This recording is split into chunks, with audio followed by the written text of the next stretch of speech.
This is the Weekly Roundup on the EAC News Channel, your look back at the week that was in the Kingdom of Wonder. A very good evening to you. My name is Andrew Barnes-Roberts, and we begin on Monday, the 18th of October. Prime Minister Hun Sen has announced the release of a new 30,000 real banknote. He says Monday's release is to mark the 30th anniversary of the signing of the Paris Peace Agreement, with the actual anniversary falling on Saturday. The new note also commemorates the 30th anniversary of the return of His Majesty King Norodom Sihanouk to Cambodia in 1991. EAC News reporter Reo Soko has the details. The new 30,000 real note features King Father Norodom Sihanouk and the Paris Peace Agreement, which was signed by Cambodia on 23 October 1991.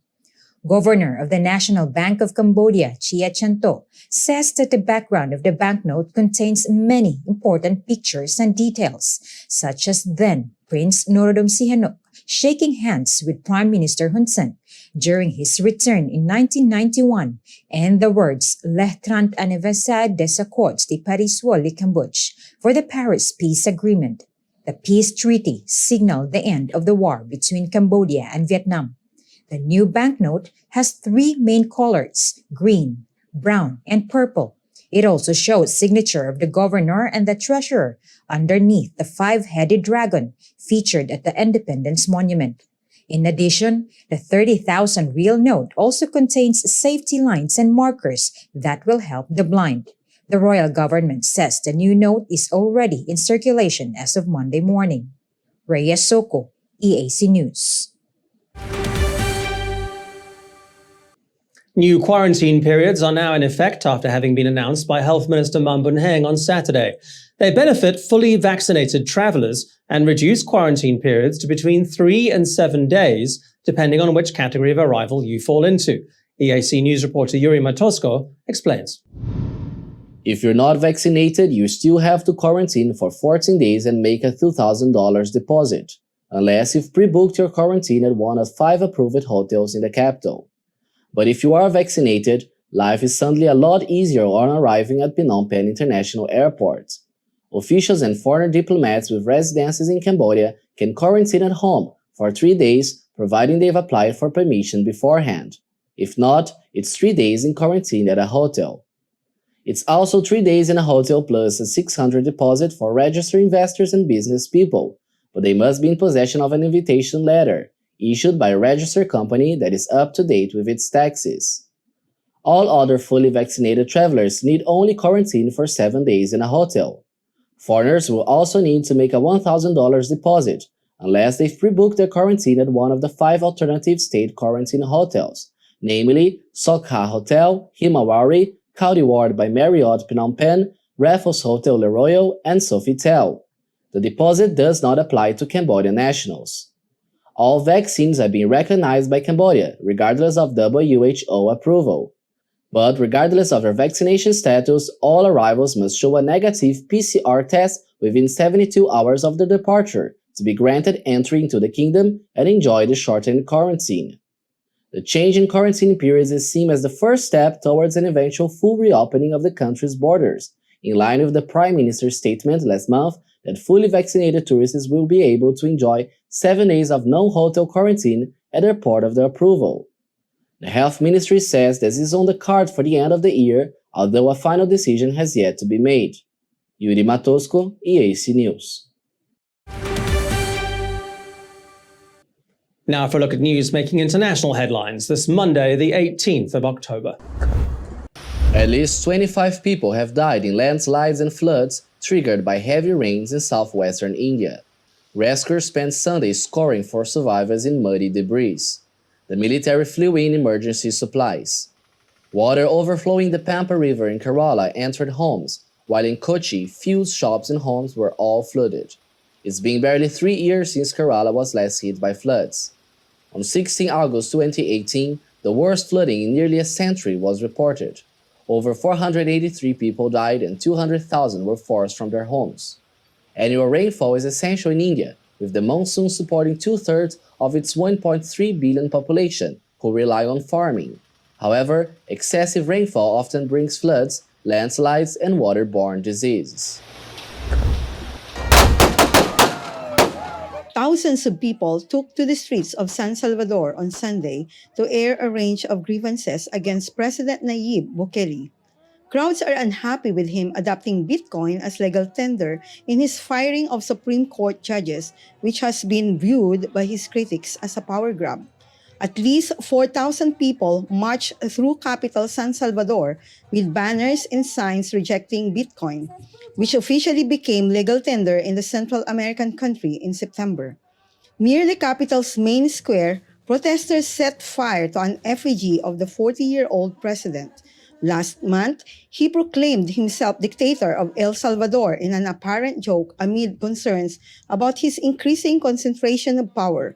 In May, a Congress dominated for the first time by Bukele's New Idea Party voted to fire judges on the constitutional panel of the Supreme Court, among the most senior jurists in the country.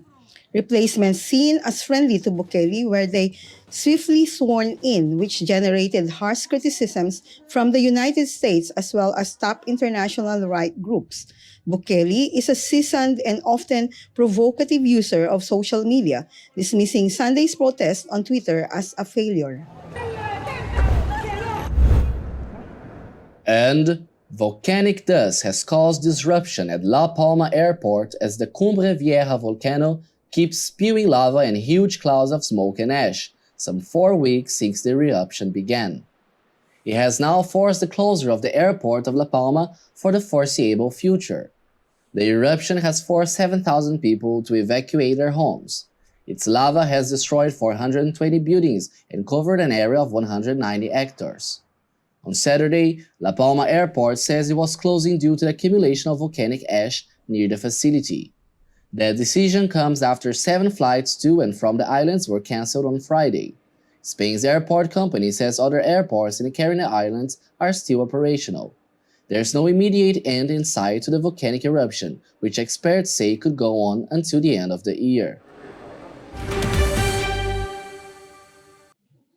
Almost 2 weeks after Pachumbin, Prime Minister Hun Sen has declared that the 3-day holiday has not had a major impact on COVID-19 cases in the country.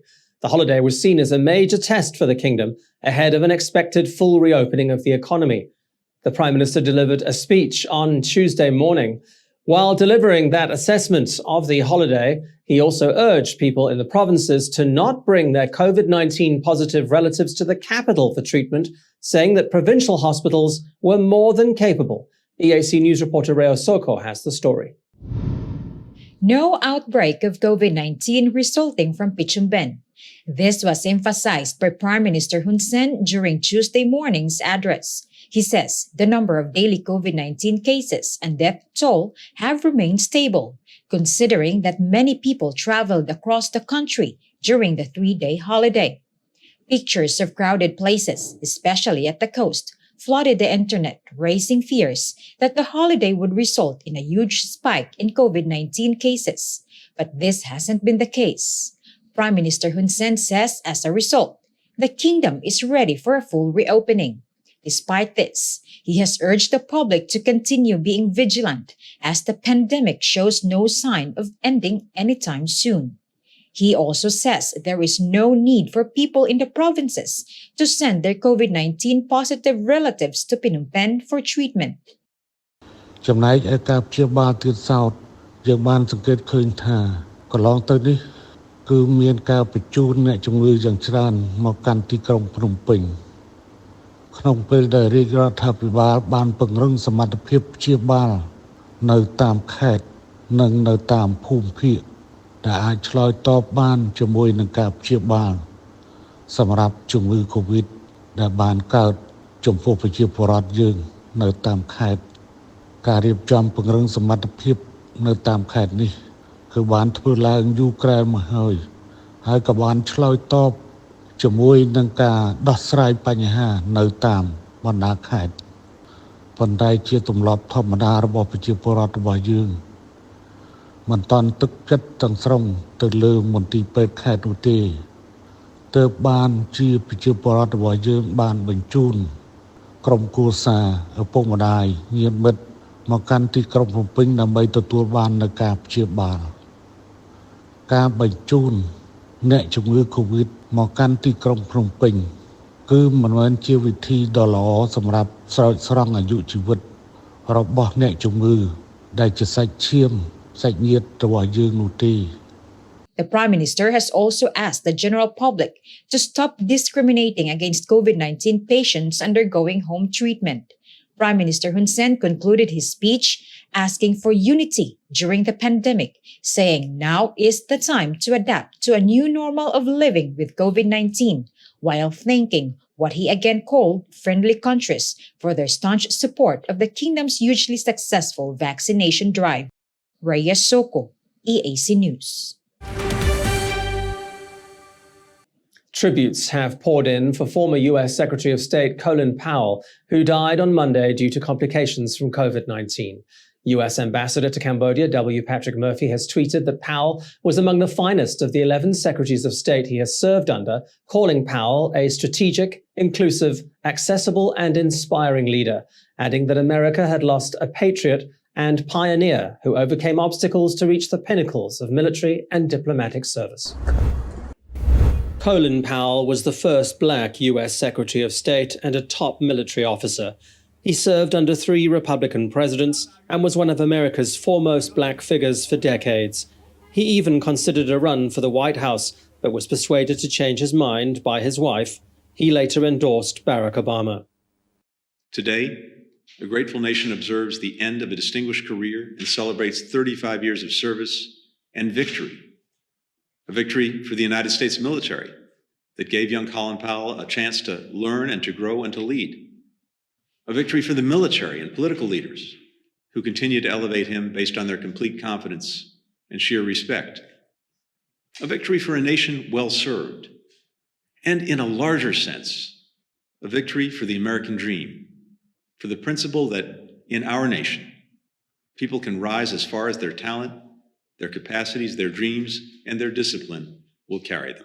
Powell will forever be associated with his controversial presentation at the UN Security Council in February 2003, when he tried to make President George W. Bush's case that Iraqi President Saddam Hussein constituted an imminent danger to the world because of his alleged stockpiles of chemical and biological weapons. Powell admitted later that the presentation was rife with inaccuracies and twisted intelligence provided by others in the Bush administration and represented a blot that would always be part of his record. But in spite of that, tribute to him has still been paid by the United Nations.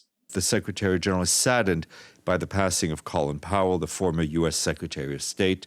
Mr. Powell, who was the first African-American Secretary of State, had a distinguished career both in defense and foreign policy. The Secretary General extends his heartfelt condolences to the bereaved families, the government, and the people of the United States. Powell's family took to Facebook to say that they had lost a remarkable and loving husband, father, grandfather, and a great American. Powell had been fully vaccinated against COVID-19, but contracted the virus again several weeks ago. He died of complications arising from cancer. Colin Powell was 84. Now for a look at some other news making international headlines this Tuesday, the 19th of October. South Korea's Joint Chiefs of Staff has confirmed that North Korea has fired an identified projectile off its east coast, also known as the Sea of Japan. It's the latest apparent missile launched by the nuclear-armed state. Japan's Coast Guard issued a maritime safety advisory to ships but did not immediately know where the weapon landed. The launch came as the intelligence chiefs of the United States, South Korea, and Japan were due to meet in Seoul to discuss the standoff with North Korea. Last month, North Korea's state media reported that Pyongyang had carried out successful tests of a new long-range cruise missile. Days later, it launched ballistic missiles off its east coast, a move condemned by neighboring Japan.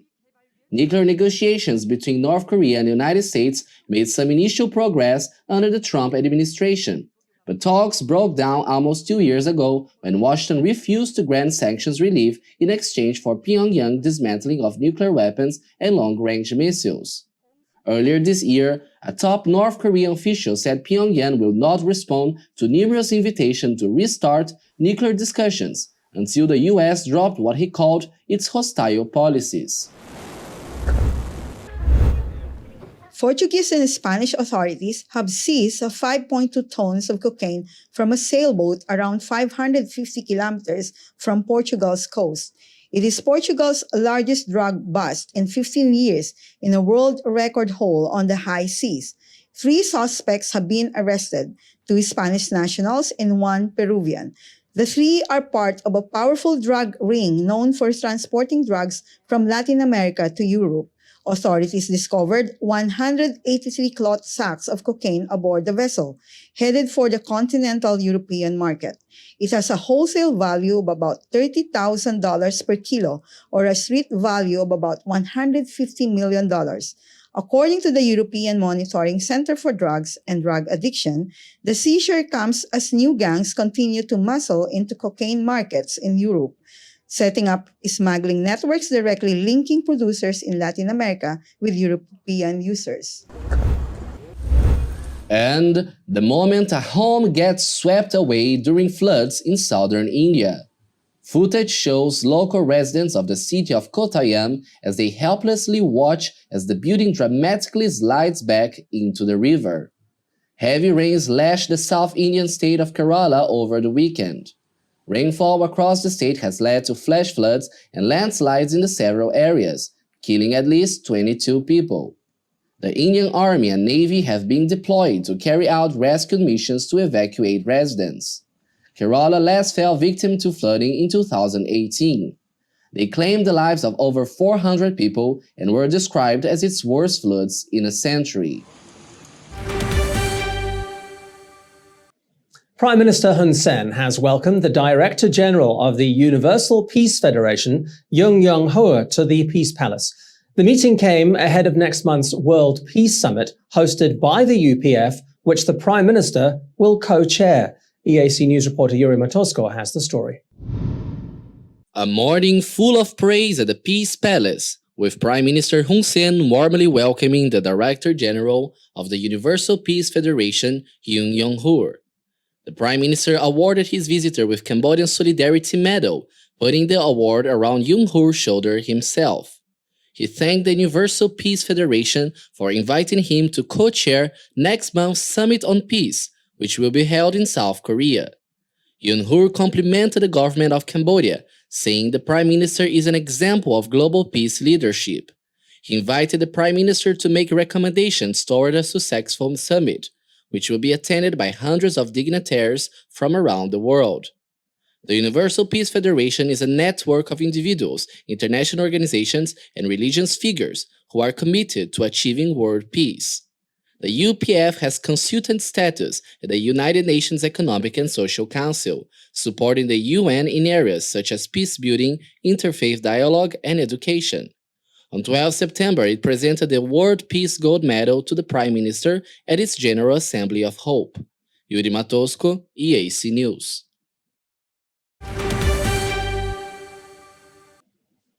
Wednesday marks exactly 8 months since the now infamous 20 February community transmission event. It was in the early hours of that day that 4 Chinese women bribed their way out of quarantine at Soka Hotel. 2 of them were COVID-19 positive. 1 of them had the Alpha variant. Their night on the town unleashed a wave of infection and death that has cost Cambodia dearly. But 8 months on, there is finally light at the end of the tunnel, as EAC News reporter Reo Soko explains. It was not the first outbreak Cambodia had. It was thought, like the previous 2, that it would be quickly contained, but it wasn't. On the 19th of February, the day before that reckless night on that town, Cambodia had barely 500 cases and 0 deaths. Fast forward 8 months, and the kingdom has lost 2,693 people to COVID-19. 117,201 people have been infected. School closures, lockdowns, curfews, and other administrative measures followed.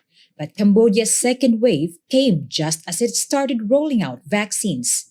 And 8 months later, the royal government's efforts have turned the tide. Schools have reopened along with many other businesses, and quarantine measures for international arrivals have been eased. Given recent statements from Prime Minister Hun Sen, it would seem the country is only weeks away from a full reopening, both of its economy and its borders.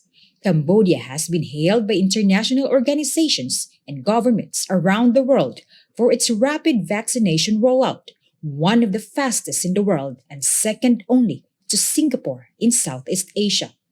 As the kingdom inched closer to herd immunity, along came Pichuben and the ultimate test. The Prime Minister said that 10 to 15 days immediately following the holiday would be the key in whether or not the country could reopen. On Tuesday of this week, he told an anxious nation that it had passed the test and that the kingdom was on track to start a new normal, just where Cambodia would have been had those 4 Chinese nationals not bribed their way out of quarantine. No one will ever know. But 8 months later, the collective efforts of a nation have turned the tide on the country's second wave and set the stage for its long-awaited post-pandemic recovery. Reyes Soko, EAC News.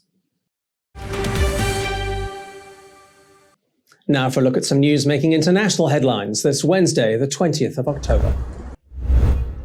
A 4-car commuter train has derailed 90 kilometers south of Sydney after it smashed into an abandoned stolen vehicle that had been parked across the tracks.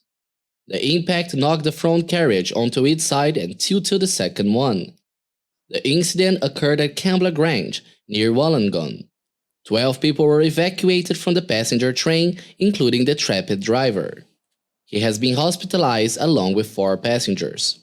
Police have set up a crime scene after a person was reported running away from the site. It was not known how long the vehicle had been parked on the tracks. It had been stolen from a home at Flinders. 21 people have had a very lucky escape after a McDonnell Douglas MD-87 passenger jet rolled through a fence and caught fire while attempting to take off from Houston Executive Airport. All 21 people on board made it off the plane, with only 2 being taken to hospital with minor injuries. The plane was on its way to Boston, where the Houston Astros will face the Red Sox in Game 4 of the American League Championship Series. The National Transportation Safety Board and the Federal Aviation Authority are investigating the crash. And drone footage has been released of what is said to be one of the most dangerous stretches of road in the world. The Paso Internacional Los Libertadores, also called the Cristo Redentor Tunnel, was first inaugurated in 1980. It is a mountain pass through the Andes and links Argentina and Chile. The road begins on the Chilean side, with a steep climb of approximately 50 kilometers from Los Andes, and then a further 70 kilometers from Santiago. The first 20 curves lie across just 4 kilometers. The next 9 zigzags cover just 2.5 kilometers, taking drivers to an altitude of 2,800 meters. The road's highest point is at a headache-inducing 3,840 meters, where drivers can take in the Christ the Redeemer statues unveiled in 1904 as part of the celebration of the peaceful resolution of the border dispute between the 2 countries. The route is closed during the winter months, with the threat of rockfalls and heavy snow.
EAC News fully supports the Royal Government of Cambodia's preventative and administrative measures against COVID-19.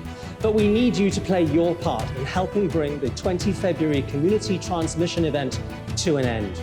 Wash your hands regularly, sanitize wherever possible. Keep an eye on your body temperature. Use the Stop COVID QR code and maintain a safe social distance. But above all, please, please, please wear a mask. Only together can we beat COVID-19.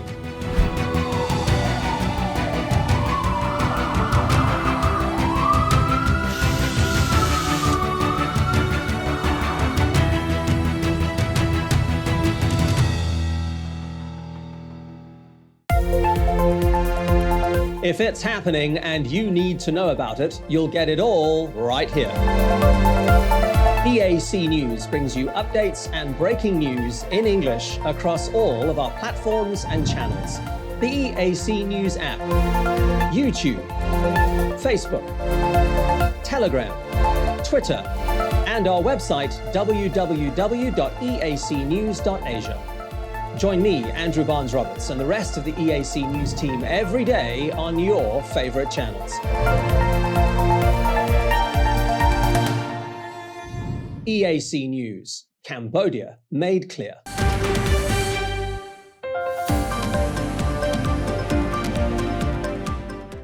Prime Minister Hun Sen has invited more investors to the country.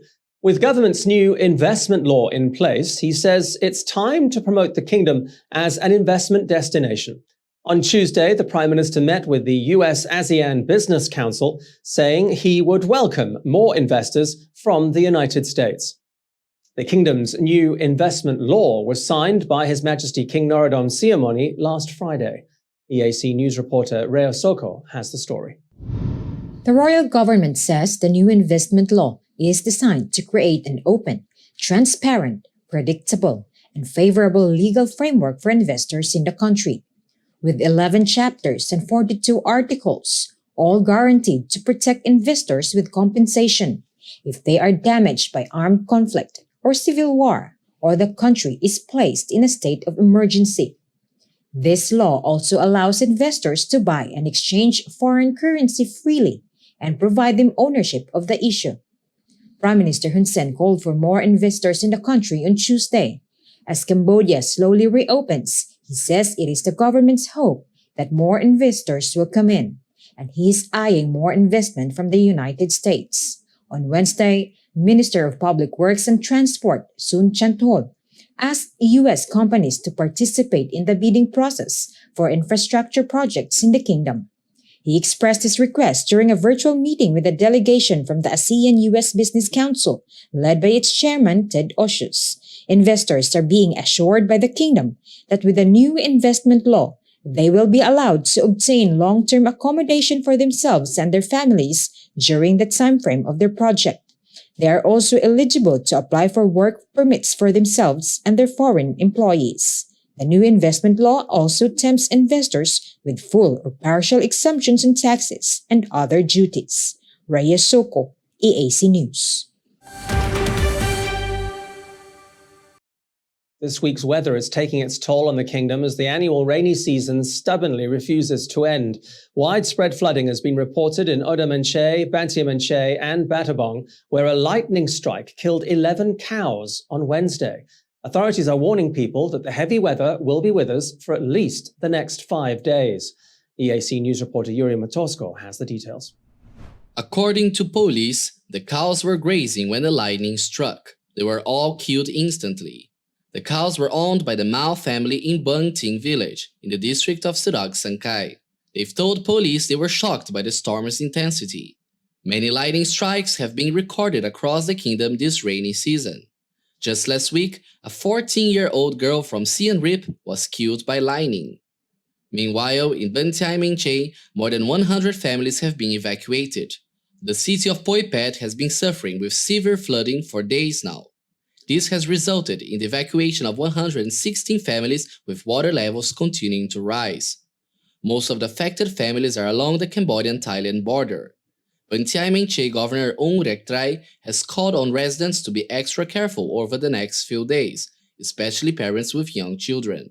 Yuri Matosco, EAC News. Now for a look at some other news making international headlines this Thursday, the 21st of October.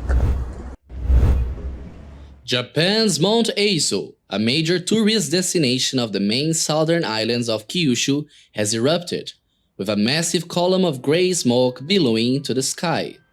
The smoke rose as high as 3.5 kilometers above the crater, with a deadly pyroclastic flow pouring 1.3 kilometers down the western slope of the mountain. Ash falls from the 1,592-meter volcano are expected to shower nearby towns.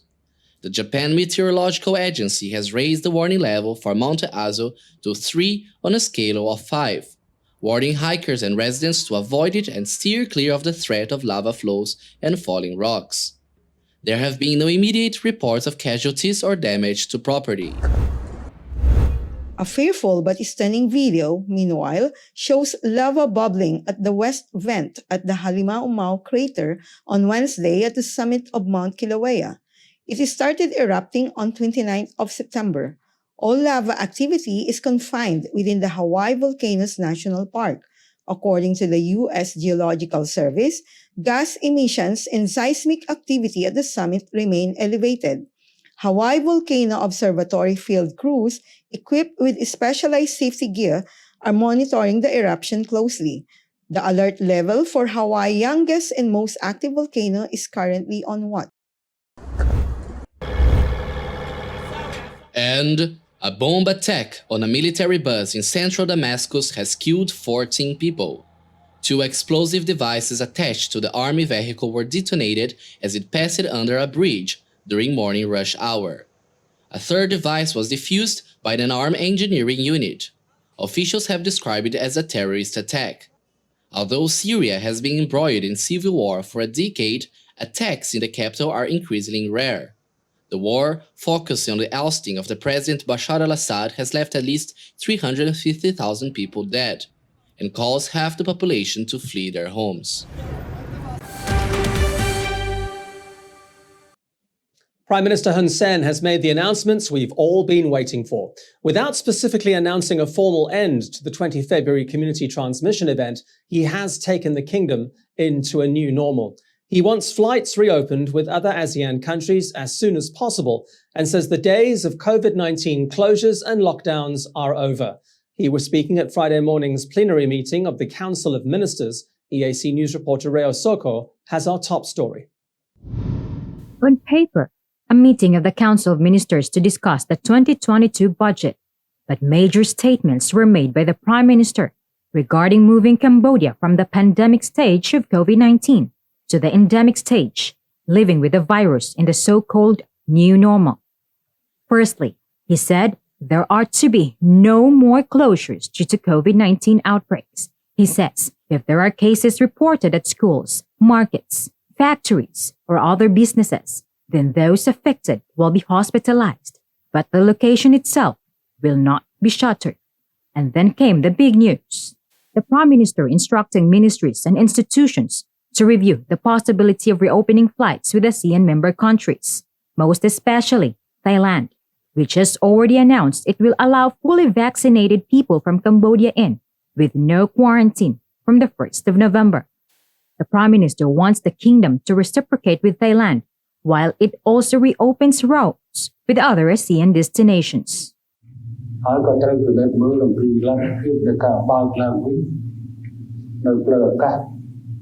ជាមួយនឹងកូឡាឡាំពូ Jakarta ឬចំណុចណាមួយនៅឥណ្ឌូនេស៊ីនិងហ្វីលីពីនមកចំពោះកម្ពុជាវិញផងដែរហើយយើងបានធ្វើការគ្រប់គ្រងល្អហើយសម្រាប់វិញ្ញាណរបស់យើងហើយយើងក៏បានកាត់បន្ថយចំនួនពេលវេលានៃការធ្វើចិត្តរិះសា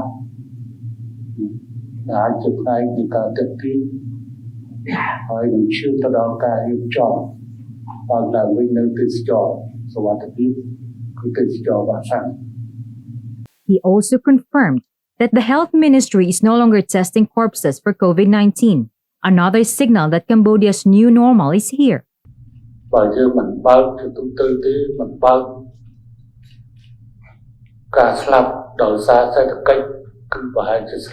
ពីបាក់ជាងស្លាប់ដោយ COVID ទៅទៀត While COVID-19 was not specifically on the agenda of Friday's meeting of the Council of Ministers, the draft law on finance for management in 2022 was.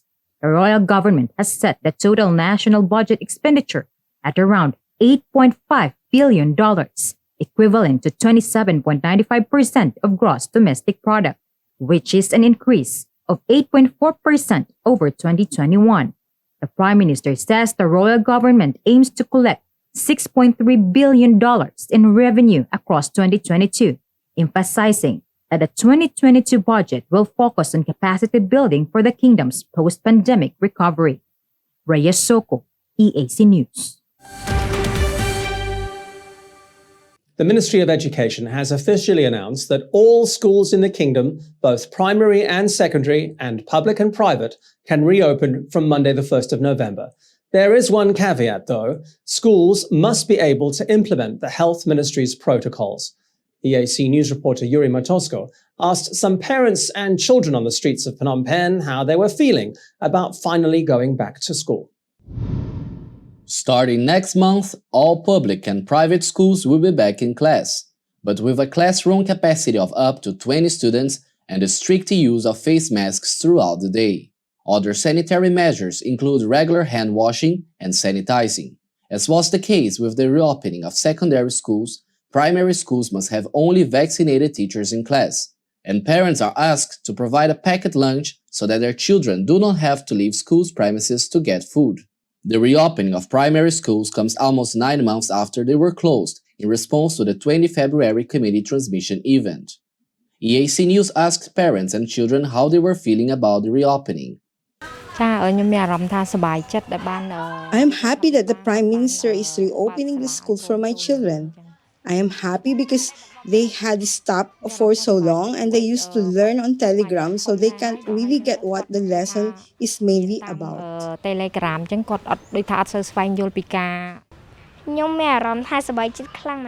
I feel very happy that the school is reopening.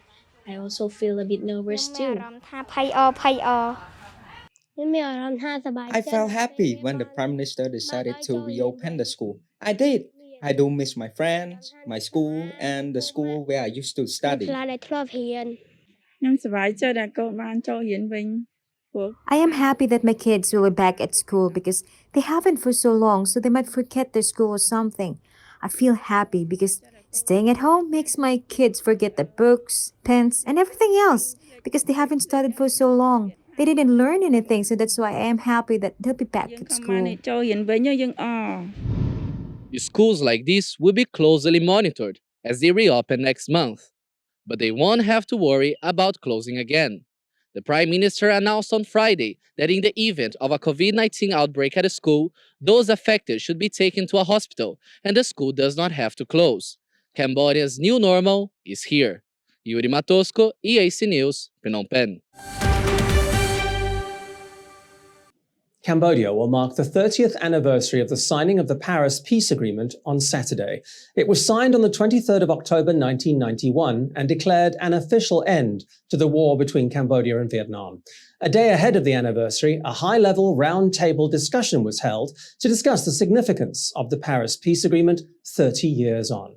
EAC News reporter Reo Soko has the story. Formally titled as the Comprehensive Cambodian Peace Agreements, they led to the deployment of the first post-Cold War peacekeeping mission of the United Nations. It was the first ever occasion in which the UN took over as the de facto government of a state. On Friday, a roundtable discussion was held at the Royal Academy of Cambodia to mark the 30th anniversary of the Paris Peace Agreement. President of the Royal Academy, Sok Tut, says the agreement has historical value but no ratification. He stresses that it has been obsolete since 1993. Tut says the agreement made Cambodians on all sides of the political divide return to the country, helping create an inclusive and empowered government. He remembers the handshake between then Prince Norodom Sihanouk with Prime Minister Hun Sen, describing it as a historical moment in Cambodia. The president of the International Relations Institute of Cambodia, Kin Phea, has also said that they recognize the value of the Paris Peace Agreement. He has emphasized that the agreement is fundamental, but people cannot dismiss the base. He was referring to the political will of the leaders as the base. As he said, without it, there can be no peace and stability, such as Cambodia enjoys today. The Paris Peace Agreement was signed by 19 countries. Some of the most fundamental things it brought to Cambodia were sovereignty, territorial integrity, neutrality, and national unity. Reyes Soko, EAC News. As we reported on Thursday, the world's biggest social media app company is set to change its name. Facebook will make an announcement on Thursday next week. It could well mean that Cambodia's favorite app will be changing its name as well. EAC News reporter Yuri Matosko hit the streets to find out what people thought about the big change. No one knows yet what new name Mark Zuckerberg will give to his Facebook empire. Back when Facebook was created in 2004, the world hadn't yet experienced such vast connectivity for the general public in what became a new way of doing politics, socializing, and advertising. But the pioneer has now become the target of regulators and lawmakers over its questionable business practices. What we do know is what Zuckerberg is busy planning to rebrand his company in what he's calling a metaverse that will include his other social media giants, WhatsApp and Instagram. EAC News went along to the Department of Media and Communication at the Royal University of Phnom Penh to ask students for their thoughts on Facebook's name change. For me, personally, I think because they want to upgrade for the new era, same to the other generation as well. So when they come to the next generation, they want to upgrade it for something new. Facebook has many applications under Facebook itself, like Instagram, WhatsApp, Messenger. So Facebook alone can only stand alone right now, and it wants to bring other applications to that level as well. So in order to do so, Facebook might be changed its name that brings it together to be under one rooftop. I think Facebook try to find something new, something more modern or more high innovative than other apps to compete with other apps as well. And we have seen that there was several crash or shutdown on recently, like on Facebook, on Instagram, and also Messenger. So I think it is time Facebook to decide they should change its name as well as some program or some interface, so like that. We also asked the students what Facebook should be changing its name to. For me, maybe they will go with the data book, because meta book is something like something new, related to something new, meta, something that re-innovations. Yes, so I think this one is perfect for the new one. From my perspective, I think that it should be a face. It still remain the same. It should be a FaceNet because like WhatsApp, Facebook, or Instagram, it still have like selfies or photos uploaded in the story. So face, from what I understanding, face still remain the same, and the new one is net. So it could be FaceNet. SOCNet, like SOC and ET, so it's maybe combined with a social and network. So in social may have interact people the same like before, and also network here might be referred to the upgrading, or like we know that we already have a 5G, maybe we have a 6G or 7G in the future as well. So Facebook try to upgrade it like this. The new name is expected to be announced on Thursday, 28 October. Yuri Matosko, EAC News. Now for a look at some news making international headlines this Friday, the 22nd of October. 4 people have been killed and 47 others injured after a massive gas explosion at a barbecue restaurant in China. The explosion rocked the northeastern city of Shenyang, shattering the windows of nearby buildings and halting traffic. The windows of many cars parked near the restaurants were also blown in. A bus loaded with passengers was passing by the restaurants when the explosion happened. The force of the blast knocked it more than 10 meters sideways, injuring at least 10 of the passengers.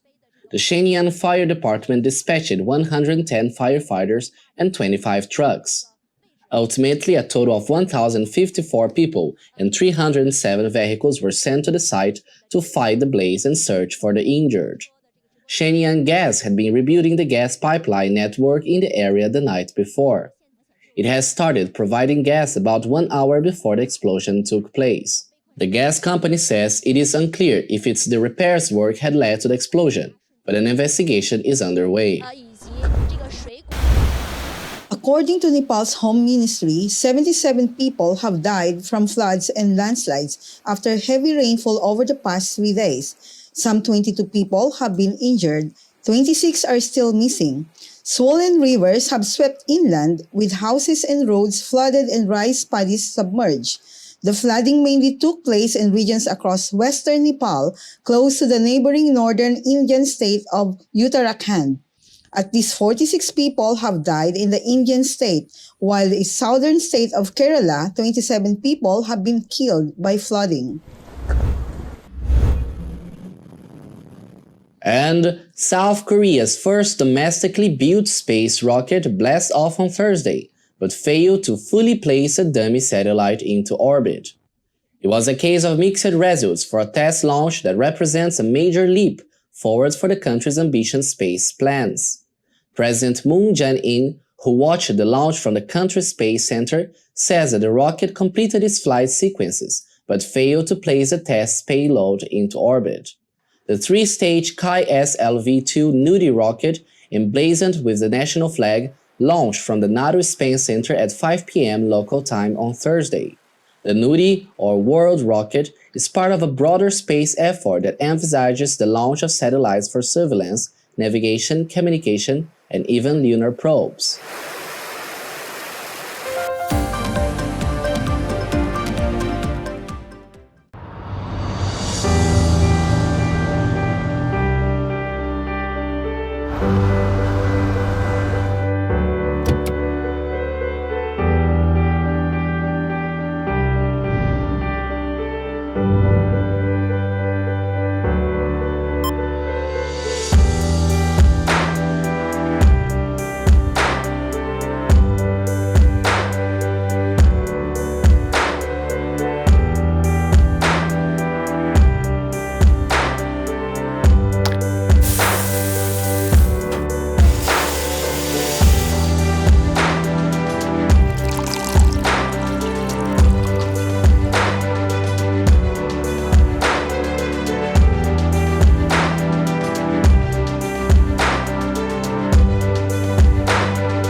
EAC News fully supports the Royal Government of Cambodia's preventative and administrative measures against COVID-19.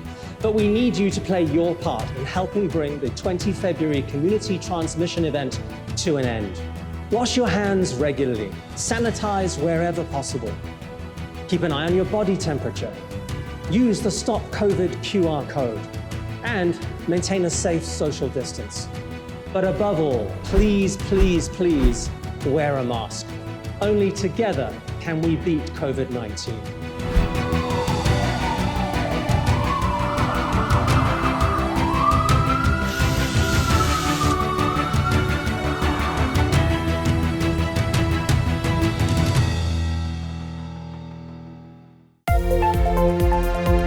If it's happening and you need to know about it, you'll get it all right here. EAC News brings you updates and breaking news in English across all of our platforms and channels. The EAC News app, YouTube, Facebook, Telegram, Twitter, and our website www.eacnews.asia. Join me, Andrew Barnes-Roberts, and the rest of the EAC News team every day on your favorite channels. EAC News, Cambodia made clear. The Olympic flame for the 2022 Beijing Winter Olympics will be lit at an ancient ceremony on Monday afternoon in Greece, and organizers are hoping for better weather. Cloudy and wet conditions put a damper on the final rehearsal at Olympia on Sunday, with a backup flame eventually being used instead. When the sun plays ball, the Olympic flame is usually lit by the sun's rays from a parabolic mirror, and that's the hope for Monday's ceremony. But Sunday's dress rehearsal was a miserable affair at the Temple of Hera, with a reserve flame being used and no one in costume. The actress playing the role of the High Priestess will say, "Light the sacred torch for the hospitable city of Beijing" on Monday in a prayer to the Greek god Apollo. It will then be passed to the first torchbearer, Greek skier Ioannis Antonio. This ancient site was the home of the first Olympic Games in 776 BC and has been lighting the Olympic flame ever since the modern Games were born in 1896. Due to COVID-19 restrictions, Sunday's rehearsal took place without spectators, as will the ceremony itself on Monday. There will only be a short torch relay in Olympia. The flame will then be handed over to Games organizers on Tuesday for the start of the traditional torch relay that will lead to Beijing and the opening of the Winter Games on the 4th of February. It's a big night in the UEFA Champions League. Liverpool are away to Atletico Madrid, while Real Madrid travel to Shakhtar Donetsk for their Champions League group matches. Madrid doesn't hold happy memories for Liverpool. They were beaten both home and away by Diego Simeone's team in the Champions League round of 16 last season. But they travelled to Madrid for their latest group stage match off the back of a dominant 5-0 league win over Watford on Saturday. Jurgen Klopp's team are top of Group B on 6 points from 2 games, 2 ahead of second-place Atletico, while Porto sit third with 1 point and AC Milan are at the bottom following 2 defeats. Meanwhile, Real Madrid manager Carlo Ancelotti has called for his team to improve on recent performances as they prepare to face Shakhtar Donetsk. Real Madrid lost their previous 2 games before the international break, an ever-shifting one that is clearly a source of irritation for their manager. The truth is, I don't know the reason. I think that every year there's a different type of preparation because there are different timings. Sometimes there's a lot more time, sometimes players don't arrive. I don't know if it's because of this. I think that at this moment in the season, nearly all the teams are stretched. It's very normal. I think it affects the game in September, October, and November. But we also have to think that this is not the most important time of the season. The most important time of the season is at the finals in April and May. Real Madrid are second in Group D with 3 points from 2 games, 3 behind leaders Sheriff. Inter Milan are third with just 1 point, ahead of Shakhtar Donetsk on goal difference. Professionals usually take 10 to 15 minutes to complete a hole on a golf course, but 4 European Tour players have teamed up to set a new Guinness World Record. They managed it in less than 30 seconds. There's more UEFA Champions League action on Wednesday night.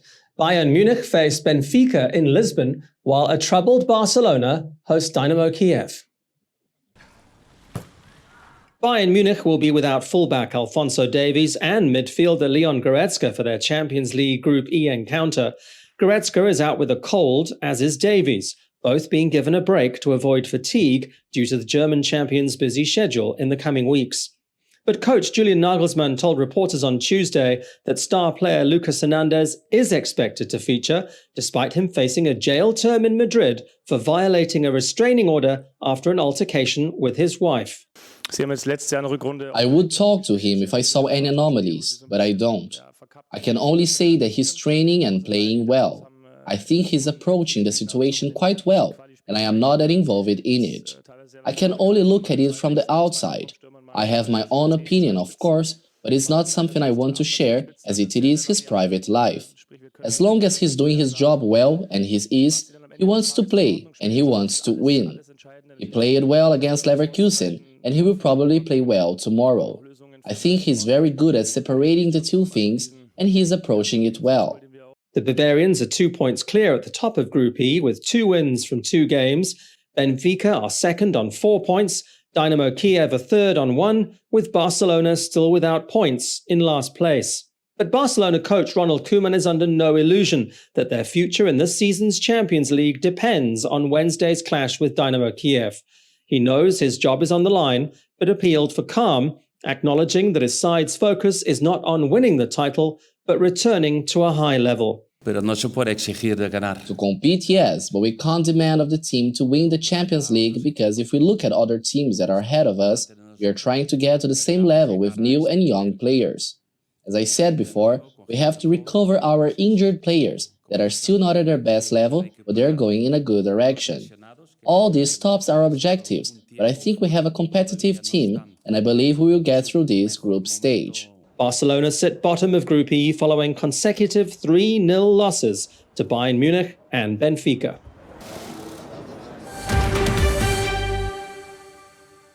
Manchester United manager Ole Gunnar Solskjaer says Cristiano Ronaldo has answered many critics of his value to the team. He helped Man United to a 3-2 win over Atalanta on Wednesday night in the UEFA Champions League. Ronaldo grabbed the 81st minute winner with a superbly executed header. It maintained his 100% scoring record in Group F after 3 games. In the post-match briefing, Solskjaer took aim at those who've been questioning whether the Portuguese forward, the Champions League's record goalscorer, is contributing enough. No, I was really pleased with how we led the line. As a centre forward, we asked him to run the channels, drop in, press more because we're at home, of course. We want to get the crowd behind us. He even was down on inside his own 6-yard box and blocked towards the end, defending. You can see him sprinting. He did everything a centre forward should be doing, leading the line and defending. So, and of course, the goal is just what he does better than most. Ronaldo has scored 6 goals in 8 games for United in all competitions so far this season. Solskjaer has faced plenty of criticism himself after Saturday's 4-2 defeat to Leicester City in the Premier League, and praised his side's attitude after going into the break 2 goals down, even while conceding they do need to improve. We need to defend better. I know that. And we need to defend key moments better. As Simon, the other Simon, just said, it's perceived that we are so inconsistent in performance, general performance, when you concede easy goals. Today, another couple of easy goals, and that we need to eradicate that because we are playing against very good teams in the next few weeks. Manchester United stay top of Group F, 2 points clear of Atalanta, who are ahead of Villarreal in the group only thanks to goal difference. Young boys lie bottom of the group on 3 points after 3 matches. Things are looking up for troubled club Barcelona. Its teenage football sensation Ansu Fati has extended his contract until 2027. The 18-year-old Spanish international's new deal includes a buyout clause of a staggering $1.17 billion. Fati burst onto the scene for Barcelona at the tender age of 16. He became the second youngest player in the history of La Liga. He quickly established himself as one of the most exciting young talents in the world, becoming the youngest player ever to score in the Champions League and the youngest player ever to score for Spain. Fati inherited Barcelona's number 10 jersey from Lionel Messi when he left for Paris Saint-Germain. It had always been my dream to succeed here and keep growing here, and luckily that's what I'll be able to do, and I'm very thankful for that. Every day I will work harder in order to improve as a person and player, to give the club what they need from me. Barca's president, Joan Laporta, says the club knows it's under pressure to up its game and says Fati will be key in turning things around. He is a big hope for us. We know that he's already a reality. Whenever he shoots, he scores. He has a gift. We have to be cautious. Fati is likely to provide Barcelona's main threat against Real Madrid when they meet next week in the Champions League. Barcelona can ill afford another defeat.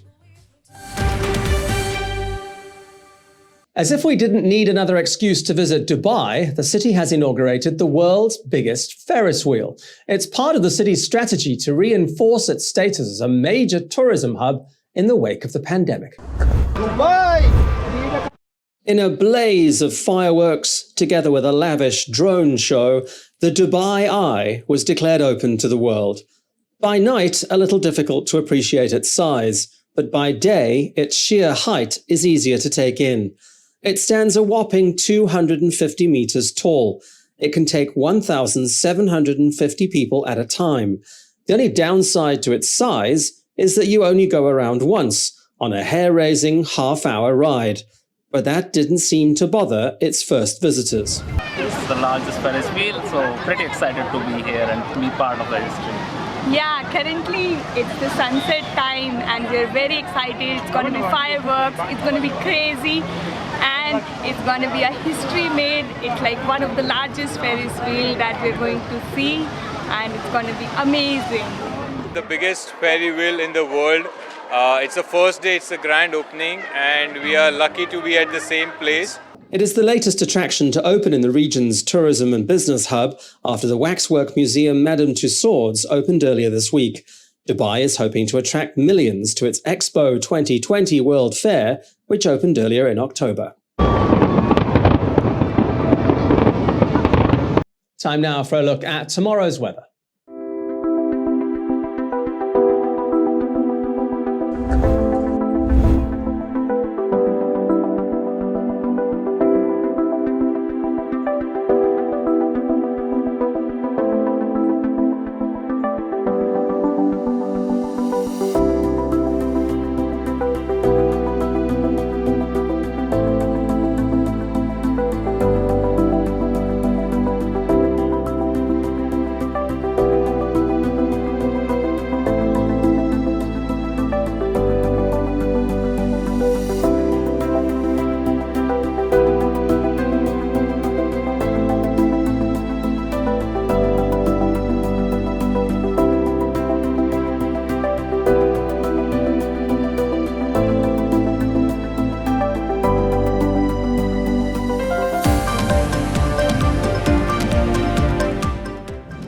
Thanks for watching the Weekly Roundup here on the EAC News channel. More from the EAC News team in the Daily Roundup, Monday night at 8. I will see you then.